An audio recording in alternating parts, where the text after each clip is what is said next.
નવરાત્રિ એ માતાજીની આરાધના કરવા માટે છે.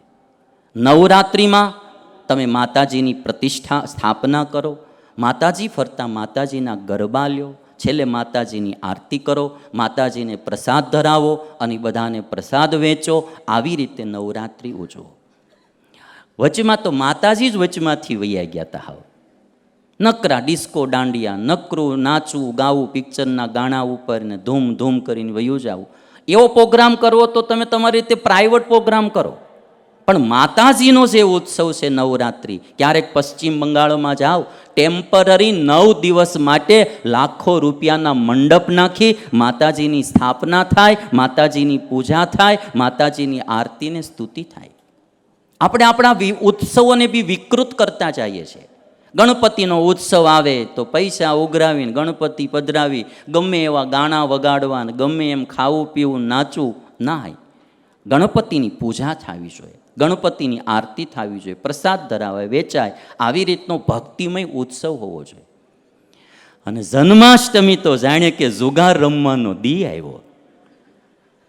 ભીમ એકાદશી, જન્માષ્ટમી. જે સાચો હિન્દુ હોય ને એ જન્માષ્ટમીના દિવસે કોઈ દી જુગાર ન રમે. એને ખબર પડવી જોઈએ કે કૃષ્ણનો પ્રાગટ્ય દિવસ છે, એ દિવસને બગાડાય નહીં. યુધિષ્ઠિરની વનમાં ગયા ને જુગાર રમીને, તો કૃષ્ણ ભગવાને ત્યાં જઈને કીધું તું, જો એ દિવસે હું ત્યાં હાજર હોત ને તો હું તમને જુગાર ન રમવા દેત. જુગારમાંથી જે અહિત થાય એવું બીજી કોઈ ચીજે ન થાય. કૃષ્ણ ભગવાન બોલ્યા છે. એના દિવસે, એના પ્રાગટ્ય દિવસે આપણે જુગાર રમીએ એ સારું ન લાગે. હિન્દુ તરીકે હિન્દુ સંસ્કૃતિ અને હિન્દુ દેવી દેવતાઓના ઉત્સવો એને બચાવવા, એને સંસ્કૃતિમય રાખવા એ આપણા બધાની ફરજ છે. એટલે સોસાયટીના આગેવાનો, સોસાયટીના વડીલો, સમાજના વડીલો બાળકોને કે સમાજના સોસાયટીના મેમ્બરોને આ વાત કરે, આપણે ઉત્સવ જરૂર ઉજવવો, પણ ભક્તિમય સંસ્કારમય ઉજવવો જોઈએ. મારી વાત જો તમને સારી લાગે તો જીવનમાં ઉતારજો, નહીતર પાછી આપજો. બીજી કથામાં ગમે ત્યાં કરીશું. જરૂર છે આપણે બધાએ. પછી લોકો ટીકા કરશે કે હિન્દુઓના ઉત્સવો તો આવા હોય. આપણી ઉત્સવ ભક્તિમય હોવો જોઈએ. ભક્તિ માતાએ ઘનશ્યામ મહારાજને પારણીએ પોઢાડ્યા.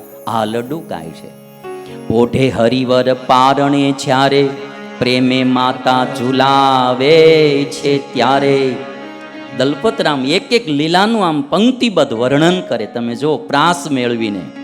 પોઢે હરિવર પારણે જ્યારે, માતા ઝુલાવે છે પ્રેમે ત્યારે.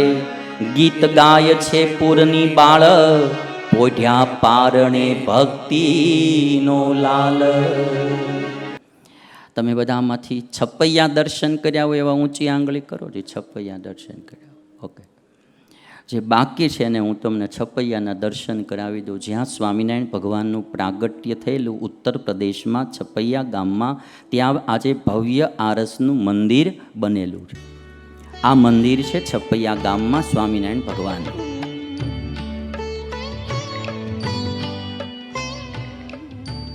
આ તો જૂનું છે, અત્યારે તો ઘણું પાછું ડેવલપ થઈ ગયું છે.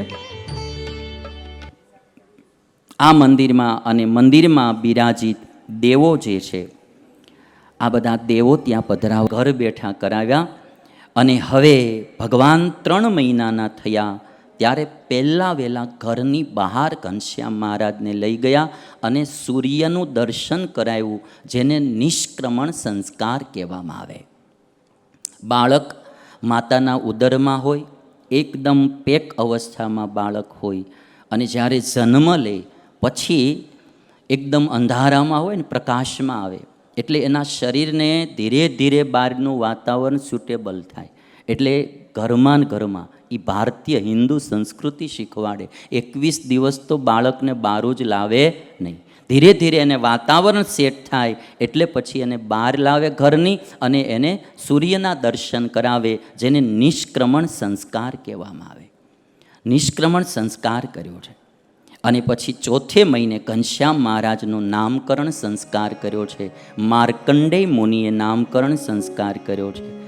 માર્કંડેય મુનિએ સ્વામિનારાયણ ભગવાનનું બાળપણનું સૌથી પહેલું નામ પાડ્યું છે હરિ. બીજું નામ પાડ્યું છે કૃષ્ણ, અને બેય નામ ભેગા કરવાથી ત્રીજું નામ પડશે, જેને હરિકૃષ્ણ કહેવાય.